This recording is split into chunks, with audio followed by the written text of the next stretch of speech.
இன்னைக்கு வீடியோவில் எதை பற்றி பார்க்க போகிறோம்னா, விஜயகாந்த் நடித்து வீதியை கிளப்பிய த்ரில்லர் படங்களை பற்றி தான் பார்க்க போகிறோம். வாங்க நிகழ்ச்சிக்குள்ள போகலாம்.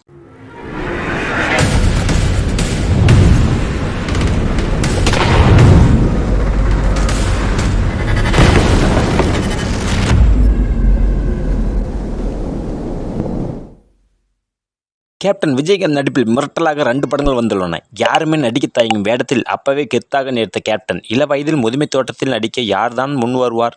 மார்க்கெட் காலியாகிவிடுமே என்று பயப்படுவார்கள். அந்த ஒரு நிலைமை வந்த படம்தான் இது. ஆனால் கதையை மட்டுமே நம்பி துணிச்சலாக நடித்து அசத்தினார் கேப்டன். இப்போது அந்த 2 படங்கள் பற்றி பார்ப்போம். இதில் முதல் படமாக பார்க்க இருப்பது 100வது நாள். 1984ஆம் ஆண்டு வெளிவந்த தமிழ் திரைப்படமாகும். மணிவண்ணன் இயக்கத்தில் வெளிவந்த இத்திரைப்படத்தில் விஜயகாந்த், மோகன், நளினி மற்றும் சத்யராஜ் பலர் நடித்துள்ளனர். இந்த படமானது குறைந்த செலவில் எடுக்கப்பட்டு அதிக லாபம் பெற்றது. இப்படமானது 12 நாட்களில் எடுக்கப்பட்ட படமாகும். இதில் சத்யராஜ் மிகவும் மிரட்டலான வில்லத்தனத்தை காட்டியிருப்பார். இந்த படத்தில் சத்யராஜ் தான் வில்லன் என்று நாம் நினைத்திருப்போம். ஆனால் அதுதான் இல்லை. இந்த படத்தில் மோகன் தான் மெயின் வில்லன். மோகன் கொலை பண்ணி எல்லோரையும் மிரள வைத்த படம். இந்த படத்தோட காட்சி அமைப்புகள் ரொம்ப பயங்கரமாக எடுக்கப்பட்டு இருக்கும்.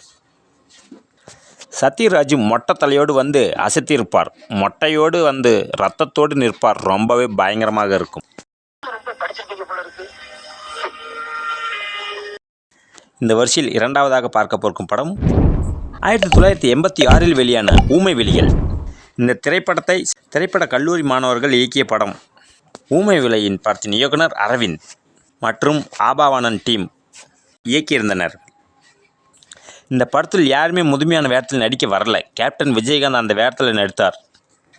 அருண் பாண்டியன், கார்த்திக், ஜெயச்சந்திரன், சரிதா, மலேசியா வாசுதேவன், ரவிச்சந்திரன், சந்திரசேகர், விசு, சச்சு, டிஸ்கோ சாந்தி, தேங்காய் சீனிவாசன், சசிகலா என பலரும் நடித்துள்ளனர். இது ஒரு த்ரில்லிங்கான படமாக அமைந்தது.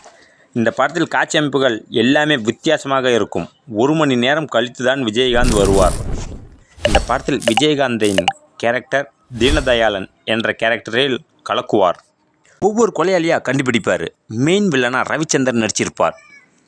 கிளைமேக்ஸ் மிரட்டலாக இருக்கும்.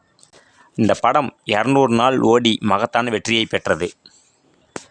இயக்குநர்களுக்கு நல்ல வரவேற்பை கொடுத்த படம் இதுதான்.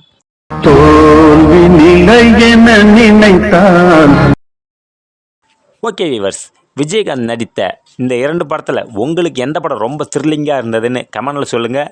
மேலும் இந்த வீடியோ பிடிச்சிருந்தா ஷேர் பண்ணுங்கள், லைக் பண்ணுங்கள், கமெண்ட் பண்ணுங்கள், சப்ஸ்கிரைப் பண்ணுங்கள். மறக்காமல் பெல் ஐக்கானை கிளிக் பண்ணுங்கள். அப்போ தான் நான் போடுற ஒவ்வொரு வீடியோ உங்களுக்கு நோட்டிஃபிகேஷனாக வரும். மீண்டும் ஒரு வீடியோவில் சந்திக்கலாம். நன்றி, வணக்கம்.